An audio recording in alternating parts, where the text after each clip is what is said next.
Hello everyone, life in frames by পৌলমির চ্যানেলে তোমাদের সবাইকে স্বাগত জানাই। দিনটা ছিল 16ই নভেম্বর সকালের।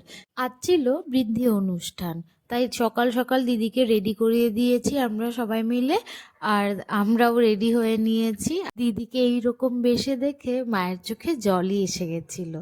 ফটোগ্রাফার দাদারা তখনও এসে পৌঁছয়নি, তাই আমার উপর দায়িত্ব ছিল এই মোমেন্টসগুলো ক্যাপচার করার। আর আমি তো এমনিই ভিডিও বানাতে ভালোবাসি, সেই জন্য সেই দায়িত্বটা আমিই নিয়েছি। এখানে আমরা সবাই নিচে চলে এসেছিলাম।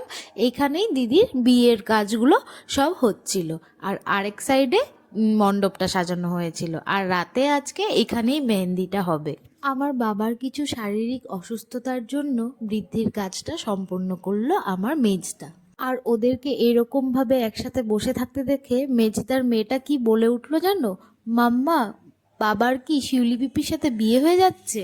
আর এই কথা শুনে আমরা সবাই হাসতে হাসতে কুলোতে পারছিলাম না। ওই দেখো পুচকে ছানাটা ওই যে মাঝখানে চেয়ারে বসে গেল, আর এখানে সবাই দিদিকে আশীর্বাদ করছিল। আর মায়ের চোখের জল যেন থামছিলই না সেদিন।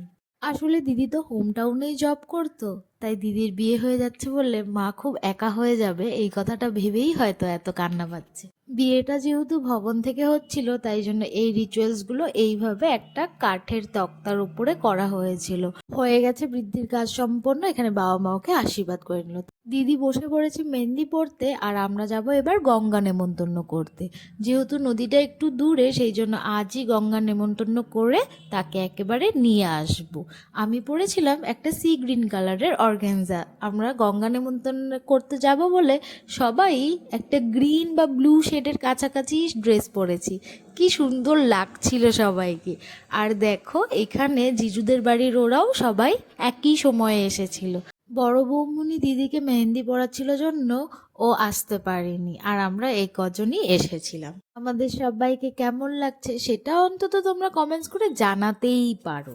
জিজুদের বাড়ির লেডিসগুলোকেও খুব সুন্দর লাগছিল, সবাই এত সুন্দর করে সেজে এসেছিল না।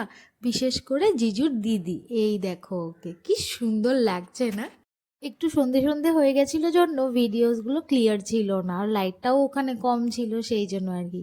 হয়ে গেছে জিজুদের বাড়ির গঙ্গা নেমন্তন্ন করা, এখন আমাদের বাড়িরটা শুরু হলো। সত্যি বলতে এই নিয়মটা আমি আমার জীবনে এর আগে কখনো এত কাছ থেকে উপভোগ করিনি। এই প্রথমবার করছি, আর কি করে কি করতে হয় সেটাও জানা ছিল না। তাই এবারে একেবারে মায়ের কাছে দাঁড়িয়ে সবটা দেখলাম, বেশ ভালোই লাগলো। কত ধরনের রিচুয়ালসই না আছে, তাই না? এরপর তোমাদের সাথে শেয়ার করব দিদির মেহেন্দি আর সঙ্গীতের ভিডিওসগুলো। চলো তাহলে এই ভিডিওটা এখানেই শেষ করছি। ভিডিওটা কেমন লাগলো অবশ্যই কমেন্টস করে জানিও, আর ভালো লাগলে একটা লাইক আর সাবস্ক্রাইব করে দিও। Bye bye.